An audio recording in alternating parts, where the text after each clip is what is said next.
그날 서울의 날씨는 쌀쌀했다. 차가운 겨울바람이 번화한 거리를 지나며 겨울의 냄새를 실어 나르고 있었다. 강남, 화려함과 권력이 결코 빠질 수 없는 그곳에서 모든 것은 빠르고 긴장감 넘치는 일상 속에서 계속되었다. 그것은 따뜻한 황금빛 빛을 쏟아내는 카페의 빛 속에서 사람들이 자신만의 시간을 즐기고 있던 오후였다. 그때 서울의 고급 레스토랑들이 특별한 손님을 맞이하고 있었다.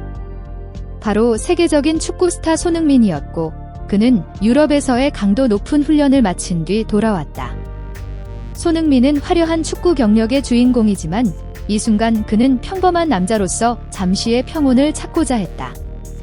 그는 검은색 긴 외투와 파란색 청바지, 그리고 단순한 검정색 모자를 쓰고 있어 눈에 띄고 싶지 않았다. 그럼에도 불구하고 주변 사람들의 본능은 그가 누구인지를 알아차렸고 그는 모든 이들이 꿈꾸는 성공과 자유의 상징이었다. 더 로이에록라는 고급 레스토랑은 강남의 중심에 위치하고 있었으며 여기서는 오직 신분이 높은 사람들만 입장할 수 있었다. 이곳은 권력자들과 사회적 유명인들이 모여 고급 요리를 즐기며 큰 거래에 대해 이야기하는 장소였다. 그러나 오늘 이 레스토랑은 평소와 다른 손님을 맞이하게 되었다. 손흥민이 레스토랑에 들어서자마자 그곳의 분위기는 확연히 달라졌다. 테이블에 놓인 와인잔들이 미세하게 흔들리며 사람들의 시선이 그를 향하기 시작했다. 그들의 관심은 그가 유명한 축구 선수라는 점에서가 아니라 단순히 그가 여기에 있다는 사실에 대한 호기심에서 비롯되었다. 그는 유명한 축구 선수일지라도 이 사회에서 그는 여전히 그 사회의 일부가 아니었다. 한쪽 구석에 앉아있던 여성 그룹 중 이재민 강남의 여왕구로 알려진 권력 있고 예리한 여성이 그녀의 친구들과 함께 앉아 있었다. 이재민은 손흥민을 보고 차가운 미소를 지었다. 그녀는 사회 상류층에서 성공적인 여성을 상징하는 인물이었지만 아마도 그 때문에 자신과 같은 사람들이 아닌 이들을 경시하는 경향이 더 강해졌다. 이재민은 손흥민을 한번 흘깃 보고는 고개를 흔들며 모두가 들을 수 있게 냉소적인 목소리로 말했다. 저런 사람이 여기에 들어오다니 정말 웃기지 않아요? 이곳은 저 같은 사람들을 위한 곳이 아니라고요. 손흥민은 놀라지 않았지만 그의 눈빛은 이재민이 감지하지 못한 차가운 기운을 내비쳤다. 그는 조용히 그녀를 쳐다보며 환한 표정 없이 그저 무시할 수 없는 침묵을 보내며 부드럽게 대답했다. 죄송합니다만 더 구체적으로 말씀해 주실 수 있나요? 주변 사람들이 점점 주목하기 시작했다. 레스토랑의 분위기는 급격히 긴장감으로 바뀌었다. 이재민은 계속해서 그를 조롱하며 축구 스타가 이런 곳에 있을 자격이 없다고 말했다. 그녀는 그가 멀리 떨어진 가난한 지역 출신이라며 그럼 한국에 돌아가세요. 당신 같은 사람에게 맞는 곳으로 말이에요. 라고 말하며 경멸의 미소를 지었다. 분위기는 얼어붙은 듯 조용해졌다. 손흥민은 이재민의 눈을 바라보며 환한 기색 없이 그저 차가운 눈빛을 보내며 미소를 지었다. 그는 천천히 물 한 모금을 마시고 차갑지만 강렬한 목소리로 말했다. 당신이 말하는 것을 정말 이해하고 계신가요? 서로의 시선이 마주쳤다. 갈등이 시작됐다. 아무도 이 이야기가 어디로 갈지 예측할 수 없었지만 한 가지 분명한 것은 있었다. 이제 손흥민은 단지 유명한 축구 선수가 아니라 이재민과 그녀와 같은 사람들이 믿어왔던 모든 것들을 바꾸는 사람으로 떠오를 것이다. 그 순간 식당은 마치 얼어붙은 듯 했다. 숟가락, 와인잔, 그리고 직원들의 발자국 소리가 긴장된 공기 속으로 삼켜진 듯 했다. 이재민은 여전히 그 자리에 서 있었고 표정은 전혀 흔들림 없이 자신이 손흥민을 공개적으로 조롱하는 것이 아무렇지 않다는 듯 했다. 주변 테이블의 시선은 더 이상 호기심이 아닌 집중으로 바뀌었고 마치 무엇인가 놀라운 일이 일어날 것을 기다리는 듯 했다. 손흥민은 더 이상 말을 하지 않았다.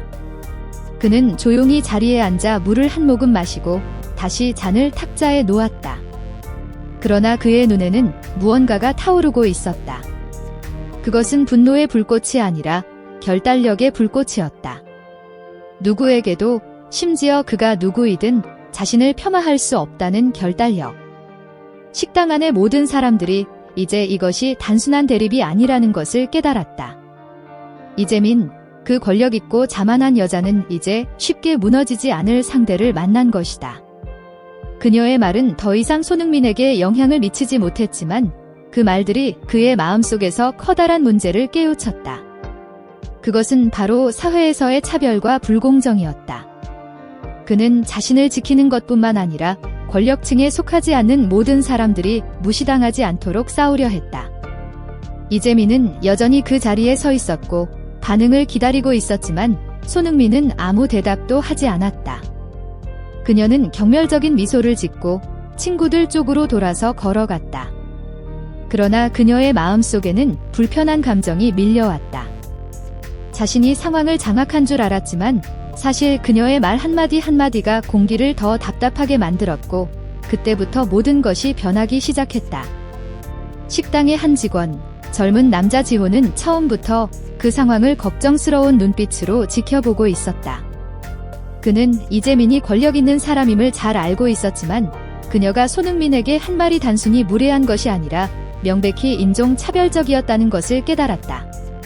지호는 이전에도 권력 있는 손님들이 자신 같은 종업원을 억압하는 것을 많이 봤지만 이번처럼 누군가가 그들과 맞서 싸우는 것을 본 것은 처음이었다. 그 상대가 바로 자신이 오랫동안 팬이었던 손흥민이었다.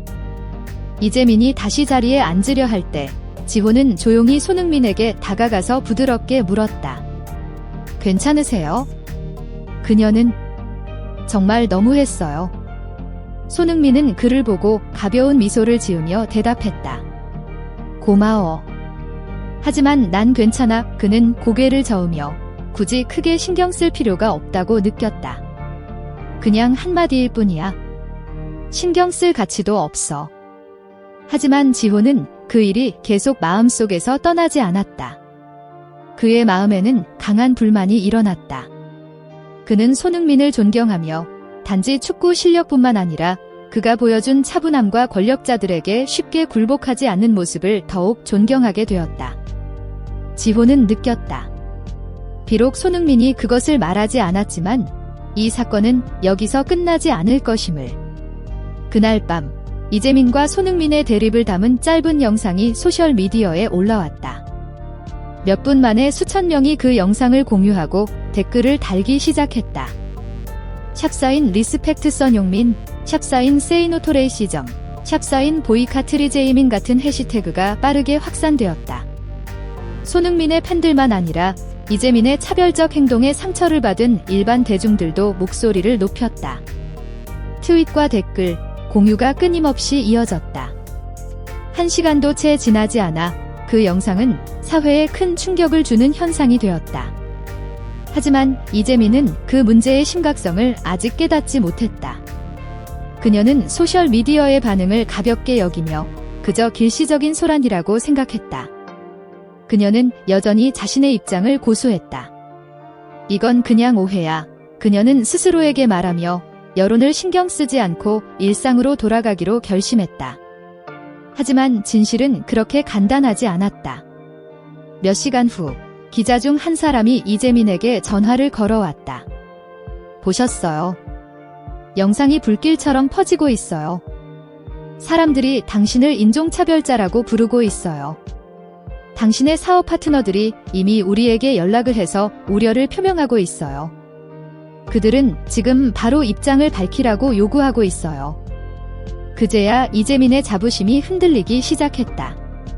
그녀는 이제 이것이 단순한 일이 아님을 깨달았다.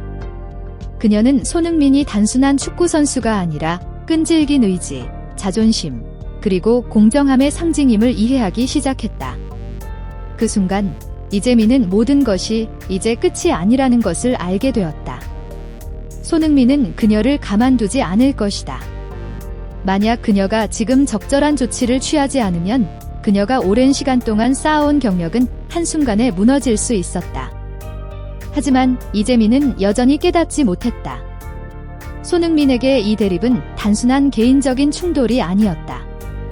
그것은 정의를 위한 싸움이었고 모두가 어디서든 누구든 존중받을 자격이 있다는 것을 증명할 기회였다. 모든 것은 이제 시작에 불과했다. 다음 날 아침, 강남의 한 고급 호텔방에서 이재민은 컴퓨터 화면 앞에 앉아 있었고 전화와 이메일에서 끊임없이 들어오는 알림을 훑어보았다. 그녀의 사업 파트너들은 간접적으로 메시지를 보내고 있었지만 그 속에서 불안이 엿보였다.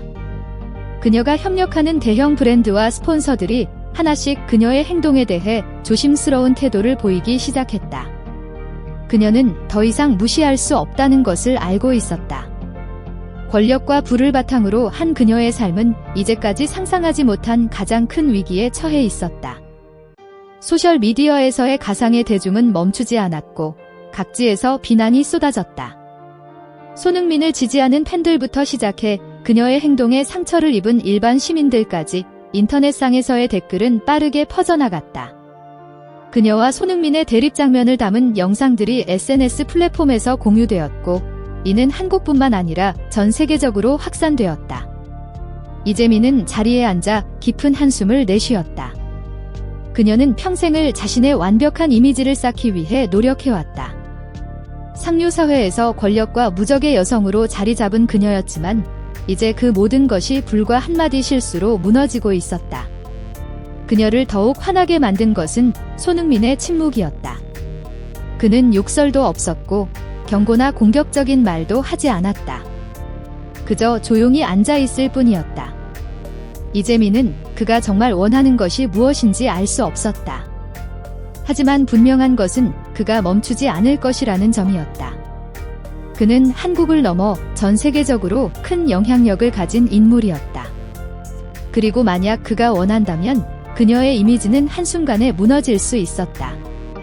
이재민은 더 이상 참을 수 없었다. 그녀는 언론에 있는 친구에게 전화를 걸어 그에게 이 사건을 부인하는 기사를 써달라고 부탁했다.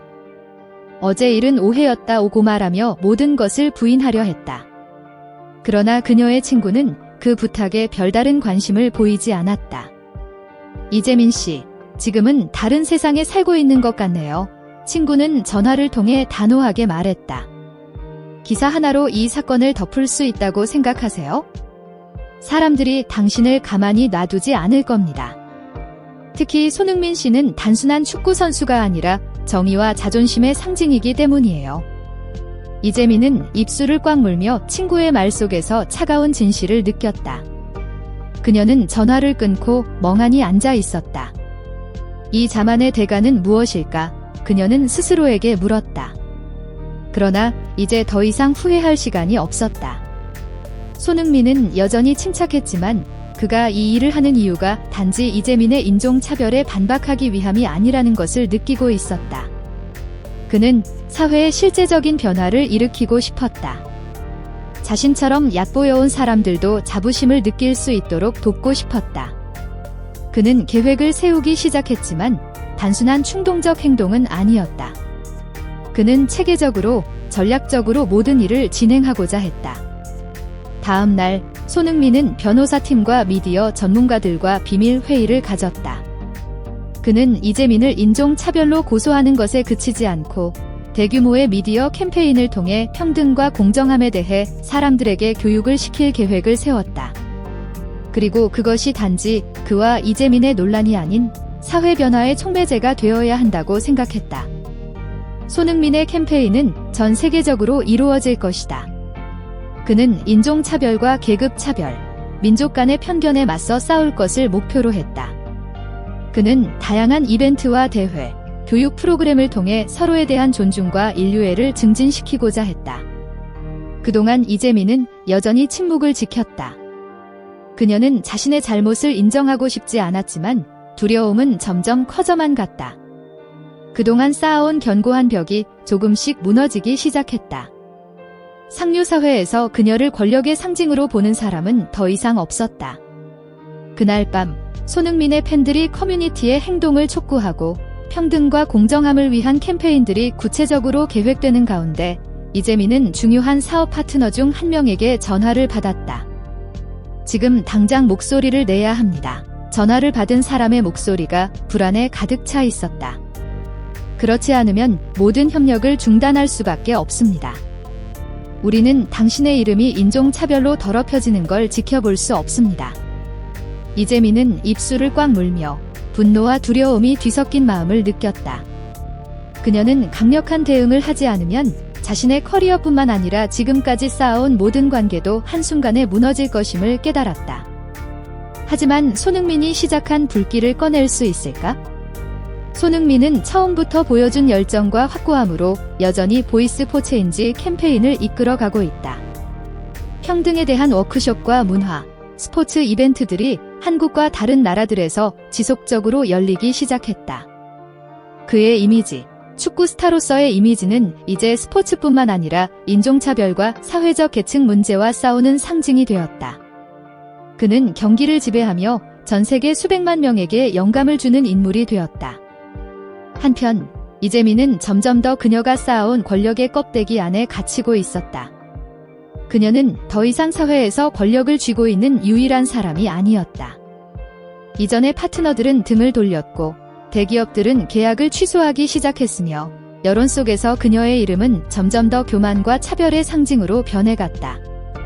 이재민은 비판을 받기 시작했고 이제 그녀는 멈출 수 없는 추락을 맞이하게 되었다. 하지만 교만은 쉽게 패배를 인정하지 않는다. 이재민은 손흥민이 승리하는 것을 그냥 두고 볼 수 없었다. 그녀는 주도권을 되찾기 위해 모든 방법을 동원했지만 매번 그녀의 시도는 상황을 더 악화시키기만 했다. 이재민은 강력한 조치를 취하기로 결심했다. 그녀는 언론계의 지도자들과 연락을 취해 손흥민의 캠페인에 반박할 것을 요구했다. 그녀는 이대로 아무런 조치를 취하지 않으면 자신의 경력뿐만 아니라 사회에서의 지위도 잃게 될 것임을 알고 있었다. 하지만 이 전화는 다음 큰 실수의 신호가 되었다. 그녀는 손흥민을 비난하고 그의 이미지를 훼손하려 했지만 언론은 이재민이 차별을 당한 이들의 고통에 대해 무관심하고 사회와 인간에 대한 이해가 부족하다는 점을 지적하기 시작했다. 사회학 전문가들과의 인터뷰와 대화에서 그녀의 무지와 공감 부족이 비판받았고 대중은 더욱 실망하게 되었다. 하지만 이 모든 것이 시작에 불과했다. 이재민은 여전히 자신이 막다른 골목에 다다른 사실을 깨닫지 못했다. 잘못된 결정들이 그녀가 가장 소중히 여겼던 것들, 즉 대중의 신뢰를 잃게 만들었다.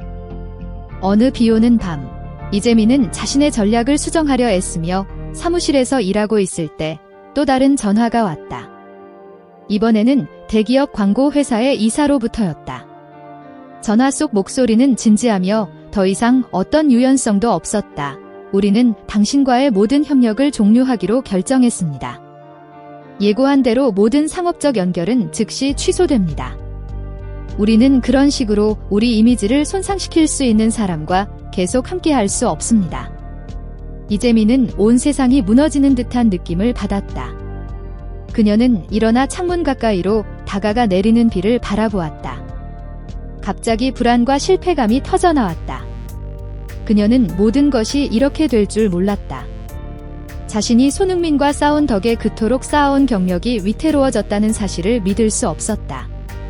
하지만 그 두려움은 오래가지 않았다. 그녀의 머릿속에 새로운 계획이 떠오르기 시작했다. 손흥민에게 복수하고 상황을 역전시키려는 계획이었다. 이재민은 여기서 멈추지 않겠다고 결심했다. 그녀는 쉽게 물러서지 않겠다. 긴급 회의를 열어 남아있는 언론계와 비즈니스 세계의 강력한 인사들을 끌어들여 잃어버린 것들을 다시 되찾을 계획을 세우기로 했다. 하지만 이재민은 몰랐다. 그 어두운 회의와 음모 속에서 손흥민은 보이스 포 체인지 캠페인의 다음 단계를 준비하고 있었다. 그는 이 캠페인을 전 세계로 확장하기로 결심했다. 그는 스포츠와 문화를 결합하여 강력한 메시지를 전달하고 관심을 끌기 위한 국제적인 이벤트를 준비했다. 손흥민은 대규모 자선 축구 경기를 조직할 예정이었다. 많은 스포츠 스타들, 예술가들, 사회 지도자들이 참여할 이 경기의 목표는 단지 사람들의 지지를 끌어내는 것이 아니라 변화가 오고 있다는 강력한 선언이었으며 그 누구도 그 변화를 막을 수 없음을 보여주는 것이었다. 이 전략은 다시 한번 이재민을 괴롭혔다. 손흥민이 사회 변화를 상징하는 인물이 되어가며 사랑과 연대의 메시지를 퍼뜨리는 반면 이재민의 이미지는 점점 더 대중의 눈에 희미해지고 있었다. 이제 몇 일 후 손흥민이 주최하는 세계 자선 축구 경기가 열릴 예정이다. 이 경기는 수백만 명의 관심을 끌 것이다. 그러나 이재민은 아직 완벽한 반격 계획을 세우지 못했다. 그럼에도 불구하고 그녀는 깨달았다. 어떤 음모나 유리한 점이 있을지라도 손흥민은 이미 대중의 마음을 장악했으며 이번에는 그녀가 아니라 우리 모두가 누가 승리할 자격이 있는지를 결정해야 할 때이다. 모든 것이 이미 너무 멀리 가버린 지금 이재민은 더 이상 물러설 길이 없다. 두 사람, 두 다른 세계의 대립은 이제 단순한 개인 간의 싸움이 아니라 역사적인 사회적 싸움이 되었다. 과거의 잘못된 결정들은 이제 대가를 치르게 될 것이다. 이야기는 아직 끝나지 않았지만 그것이 어떻게 끝날지 아무도 예측할 수 없다. 이야기가 끝나갈 즈음 누구나 피할 수 없는 질문이 마음속에 떠오른다. 손흥민은 자신의 반항을 이용하여 차별 없는 공간을 만들려 했을 때 옳았을까? 그리고 제임스 리는 과연 어머니의 영향력을 극복하고 사회의 가혹한 기대에 얽매이지 않는 자유로운 미래를 구축할 수 있을까? 이재민이 레스토랑의 권력을 잃었을 때 그녀는 손흥민이 가져온 변화를 지켜볼 수밖에 없었다. 그 변화는 단순히 공간의 변화가 아니라 사람들이 사회에서 서로를 대하는 방식의 변화였다. 손흥민의 새로운 레스토랑은 차별 없는 사회의 상징이 되었다. 그곳에서는 부유한 사람이나 가난한 사람, 유명한 사람이나 평범한 노동자 모두가 존중받고 공정하게 대우받았다. 행복한 식사 사진과 다양한 계층의 사람들이 나누는 대화가 소셜미디어를 통해 퍼져나가며 사람들이 사회적 차별을 보는 시각을 바꾸어 놓았다. 손흥민의 레스토랑에서 일하게 된 제임스 리는 진정으로 깨어났다. 그는 단순히 경영을 돕는 것을 넘어 사회활동에 참여하고 서로 존중하며 포용하는 문화를 널리 알리기 위해 이벤트를 조직하기 시작했다. 그는 가장 큰 변화는 복수나 사람을 낮추는 것이 아니라 사람들이 평화롭고 이해심을 가지고 함께 살 수 있는 공동체를 만드는 것임을 깨달았다. 이야기는 열린 결말로 끝난다. 손흥민은 레스토랑의 발코니에 서서 바쁘게 돌아가는 서울 시내를 바라본다. 그는 아무 말 없이 조용히 미래를 응시한다. 과연 이 사회는 진정으로 변할 수 있을까? 제임스는 과연 어머니의 그림자를 벗어버리고 인애와 자유의 길을 찾아갈 수 있을까? 그렇다면 여러분은 어떤 길을 선택하시겠습니까? 이 이야기는 단순한 개인적인 비극이나 복수의 여정이 아니라 오늘날 사회의 차별에 대한 경고이다. 우리는 점점 더 분열된 세계에 살고 있다. 사회 계층, 인종, 국적 간의 간격은 때때로 희미해지지만 여전히 우리를 서로 존중하며 함께 살아가는 데 방해가 되는 보이지 않는 장벽을 만들어낸다. 현대 사회에서 인종차별, 빈부격차, 성차별과 같은 문제는 여러 형태로 여전히 존재한다. 더 공정하고 포용적인 사회를 구축하려는 많은 진전이 있었지만 그 차별의 흔적은 여전히 남아있다. 손흥민의 행동과 제임스 리의 각성은 우리가 기본적인 삶의 가치를 다시 돌아보게 한다. 그것은 바로 서로를 존중하고 사랑하며 각자의 권리를 보호하는 것이다. 마지막 질문, 우리는 오랫동안 형성된 것들을 변화시켜 차별과 억압이 없는 사회를 만들 수 있을까? 그 답은 쉽지 않겠지만 분명히 각자는 작은 행동에서부터 시작할 수 있다. 생각의 방식, 삶의 방식, 그리고 사람들을 대하는 방식에서의 변화를 통해 말이다. 왜냐하면 비록 작은 변화라도 그것이 커다란 영향을 미칠 수 있기 때문이다. 그렇다면 여러분은 무엇을 하시겠습니까? 사회를 변화시키는데 어떤 역할을 하시겠습니까?